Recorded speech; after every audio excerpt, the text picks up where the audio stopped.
الحمد لله والصلاة على رسول الله وعلى آله وصحبه ومن تبعهم إلى يوم الهدى اما بعد. ہم نے اس وقت سیاست میں قدم رکھا جب سیاست کا صلہ آہن زنجیریں تھی، سرفروشوں کے لیے دار و سن قائم تھے، خانزادوں کے لیے مفت کی جاگیریں تھی، رہنماؤں کے لیے حکم زبا بندی تھا، بے جرم کی پاداش میں تعزیریں تھی.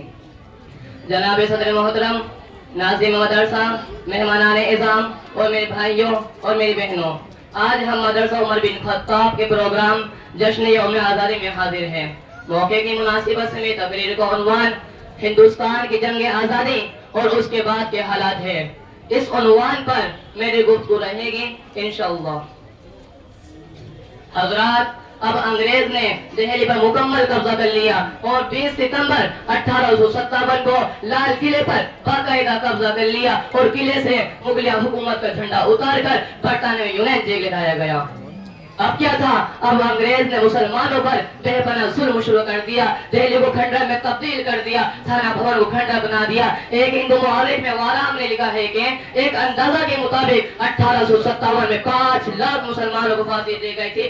صرف 27,000 افراد کو پھانسی پہ لٹکایا گیا تھا اور 51,000 علماء کرام کو پھانسی پہ لٹکایا گیا تھا، اور جتنا ظلم ہو سکا اس میں کوئی کسر نہیں چھوڑی. 1857 کے بعد اگرچہ زبان سے اظہار آزادی جرم تھا، لیکن عمومی طور پر علماء کرام اسلام اور مسلمانوں کی بقا کے لیے جدوجہد کرتے رہے، جس کا نتیجہ آگے چل کر تحریک شیخ الہند کی صورت میں ظاہر ہوا. 1866 میں دارالعلوم کی بنیاد رکھی گئی تاکہ ملک میں اسلام اور مسلمانوں کی بقا کے لیے رجال کار تیار کی جائے اور انگریزوں کے ذریعے پھیلائے جانے والے ذہنی ارتداد کو دفع کیا جا سکے. یہ ادارہ محض ایک مدرسہ ہی نہیں تھا، بلکہ اسلام کی قلعے کی حیثیت سے اپنی خدمت کو بہترین انجام دیتا تھا. تحریک ریشم المال، اس تحریک کی ابتدا 1912 میں ہوئی، جس کے بانی حضرت شیخ الہند مولانا محمود حسن دیوبندی تھے. اس تحریک کا مقصد یہ تھا کہ 1857 کے بعد دوبارہ پورے ملک میں جہاد کی رفو کی جائے اور انقلاب برپا کی جائے، اور دوسری طرف بیرون ممالک سے تعاون حاصل کی جائے.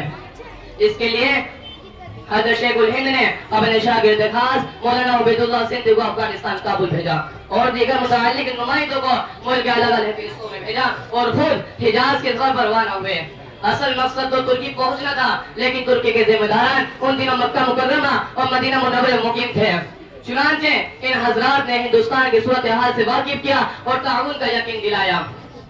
ادھر مولانا عبید اللہ سندھی نے کابل میں ہونے والی تحریک ریشم المال کی اور حضرت شیخ الہند کو مدینہ منورہ روانہ کرنے کے لیے ایک عبدالحق نو مسلم کو ایک خط دیا کہ یہ حضرت شیخ عبدالرحیم کو باحفاظت دے دینا اور حضرت شیخ عبدالرحیم حضرت شیخ الہند کو دے دیں گے. لیکن نامعلوم کیا وجوہات ہوئی، اس شخص نے ایک ایسے ہاتھ میں وہ خط پکڑایا کہ وہ انگریزوں کے ساتھ ملا ہوا تھا. اب کیا تھا؟ انگریزوں نے اس خطوط میں جس حضرات کے نام لکھے تھے ان سب کی گرفتاری شروع کر دی اور ان سب کے امیر حضرت شیخ الہند تھے. لیکن حضرت شیخ الہند ان دنوں مکہ مکرمہ میں مقیم تھے. انگریزوں کے حکم سے شریف مکہ نے حضرت شیخ الہند کو مکہ مکرمہ سے چھوڑ دیا اور انگریزوں کے حوالے کر دیا. اب کچھ نہیں تھا، اب ہندوستان کے اندر مایوسی چھا گئی تھی، اب ہندوستان کے اندر غم چھا گیا تھا. اب کچھ نہیں تھا، ہندوستان کے اندر اداسی چھا گئی تھی. اب ہندوستان اکیلا مذہب، اب ہندوستان اکیلا دیش تھا.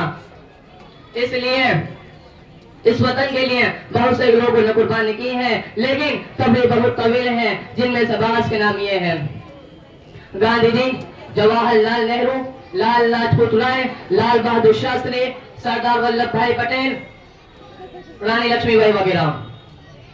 1942 میں کانگریس اور مسلم لیڈران نے مل کر فیصلہ کیا کہ اب انگریزوں کو ہندوستان سے الٹیمیٹ دے دی جائے اور انگریزوں سے ہندوستان کو بہت جلدی چھڑا دیا جائے.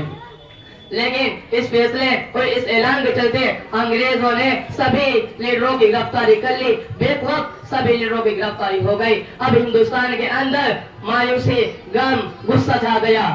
اب عوام نے اپنے لیڈروں کے انتقام کے لیے اپنے سروں پر کفن باندھ کر میدان میں اتر آئے اور سبھی پولیس چوکوں میں آگ لگا کے توڑ دیا، پھوڑ دیا. ریلوے اسٹیشنوں کی پٹریوں کو اکھاڑ کر پھوڑ دیا، توڑ دیا. حکومت کی عمارتوں کو گرا دیا.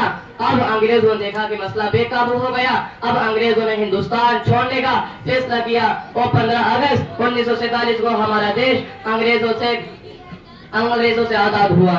اس کے بعد دستور سازی کا کام شروع ہوا جو تقریباً 3 سال میں جا کر مکمل ہوا اور 26 جنوری 1950 کو ہمارا دیش جمہوریہ ہندوستان قرار پایا. وما علینا الا البلاغ.